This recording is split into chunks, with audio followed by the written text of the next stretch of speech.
Hey guys, this is Pete Koch breaking it down with old friend, teammate, Very old.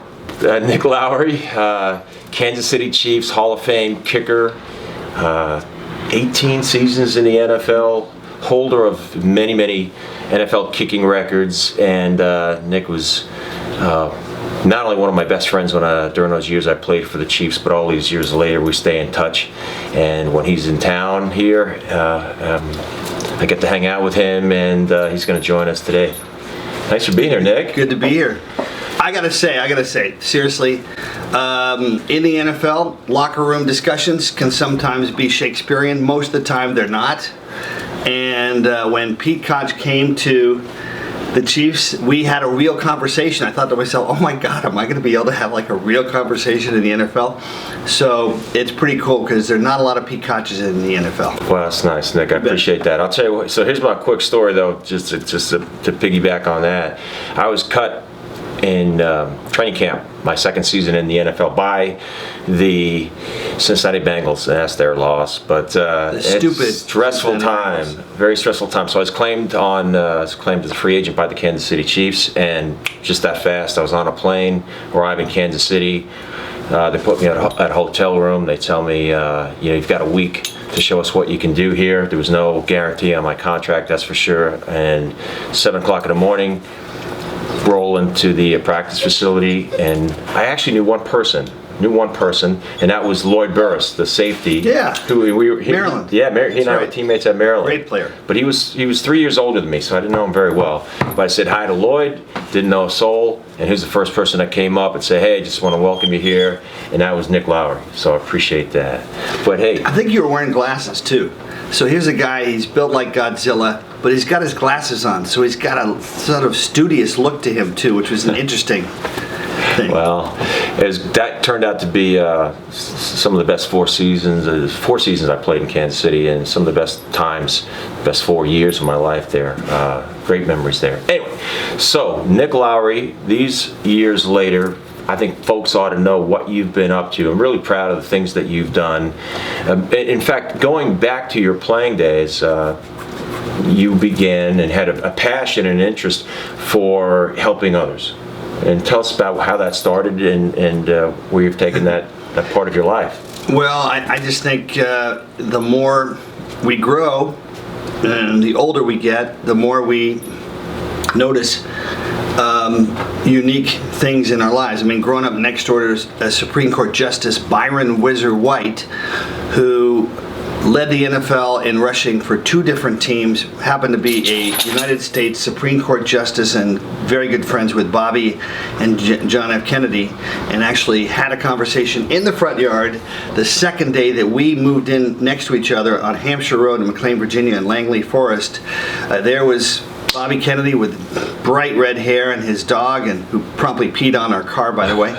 And you're surrounded by people that, and the Kennedys being incredibly representative of that culture, saying, literally, ask not what your country can do for you. What can you do for your country? What can you do to make a difference? And so when you play in the NFL, especially as a kicker, so you're not getting hit and beaten up nearly as much, if at all, especially if you make your kicks, by the way. Having a chance to give back is just so grounding. It helps remind you that this is not the only thing in life. It helps remind you can help others and use that to make a difference. And so every single experience, Pete, starting with Kick with Nick for cerebral palsy, for my aunt Margaret, who had cerebral palsy and had serious time speaking and walking, and she became a professional writer. And even before that, with grizzled old Jack Rudney, who my mother said, he reminds me of Bluebeard the pirate, because he had a thick beard, a just huge nose, and just really a grizzled, tough guy, and yet crocodile tears came out of his eyes when he worked with kids with Special Olympics. And I thought, you got to have that balance, because the NFL is so violent, intense, so much testosterone, so much about us, so much about me, and then suddenly you say, wait a minute, what makes life feel like a circle that's more healthy is doing things and connecting to people that just wish they could just meet you and be respected by you. And that does not take a lot of effort, does it? I don't think so. Well, I think people should know another thing, a couple things about you, Nick. Most people identify you as is a record-setting kicker for a long, long time in the NFL. But Nick also was a scholar and attended Dartmouth University, played football. Did you play soccer there also? Played baseball there. Played baseball? Played baseball with actually Russell Wilson's father, Harry Wilson. There you go. How about that? And what position did Harry Wilson play? Harry Wilson was a second baseman, and then it was a wide receiver who almost made it with Dan Fouts and the San Diego Chargers back in the glory days of the Chargers. And frankly, if he was around today, he would have made it. And that was the guy that inspired this, arguably the most respected young star football player in the NFL today, Russell Wilson. Absolutely. So teammates with Russell Wilson's dad at Dartmouth, and then after this long, illustrious career, and what does Nick think to do with himself upon finishing this long, long NFL career? Go back to school. And what motivated you? So you went back, and this time he chose another Ivy League school. That was Harvard. And what motivated that? Well, it's the hardest thing, even when you plan for it, the hardest thing is to make a transition. You know, you were acting during your career, and you probably agree with me that even when you do all these other things in the off season, to work with Clint Eastwood and you know, Burt Reynolds and everyone, still the transition's always hard because you miss that adrenaline and the uniqueness of that. And so for me to make a statement, I almost played in the 2000 Super Bowl for the Rams. I outkicked 325 punk kickers and almost replaced the Rams kicker who was hurt, Jeff Wilkins, to play in that Super Bowl in Atlanta. And I just felt like, you know, I'd actually seen my friend Derek Thomas die. The great Kansas City Chiefs linebacker. And maybe that affected it too, because I'd left to go to see him. He was still in the hospital in Florida, and he died a couple weeks later. And it's just such a thing that reminds you life is short. So I was invited to read my poetry up at Harvard, and I read a lot of poetry. It's been a great grounding thing for me, and spiritually a good thing. And they invited me to apply to the Kennedy School of Government. I'd worked in Washington. I actually was a legislative aide for Senator John Chafee of Rhode Island and Senator Bob Packwood of Oregon before I made it in the NFL. So things came full circle, but you know, you're a different person when you're 44 versus when you're 24. And it was so amazing to work with all of these people that had real careers outside of everything else. Before they came to Harvard, there were generals and colonels and ambassadors and people from 80 different countries. Just a great way to say, football was great, time to move on. And it was, and all the difference it's made, right? So this opened up your world. This helped, you know, I think bolster your resume to move into the next phase of your life, which is what so bring us up to speed on what you're doing now. Well, you know, we've talked a lot about how finding the things that really fill you up is really the journey in life. And I'd done work with American Indians. Native Vision was on Oprah in '97 as the best new program, sports and life skills camp I started with Johns Hopkins and with the NFL Players Association.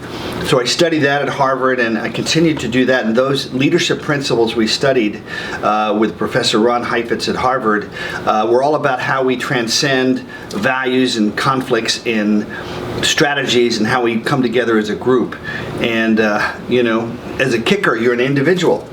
You're by yourself. So how do you learn to work as part of a team? As a defensive lineman, you're working with Mike Bell and Bill Moss and Art Still and all your very talented people. But as a kicker, you can be on your own. So learning how to come together and transcend your differences. So it's been really fun. I mean, all the years since, it's been gradually more natural, more organic to start programs for concussions. We have a program called Stronger, Safer Sports. 6 years ago, a program on bullying, which just seemed like about empathy, which is once again almost like the antidote to all the stuff that in acting, in music, and definitely in athletics is all about us and our narcissism. You know, just thinking it's all about us and learning to be able to separate the role thrust on you and that you accept as a young person, and then to choose to not be glued or limited to any application of a role, to not have to fit into any category, to just be who you were meant and destined to be, which evolves as we grow as people. I love that story, and I love the things that you do. Folks know that, you know, I've been a part of a tiny part of what Nick has set out to accomplish with all of his various foundations and charitable causes, and he and I are going to work together here this coming weekend, Friday, with the Angel City Games, a program for young kids that are handicapped that's going on at UCLA here in Los Angeles.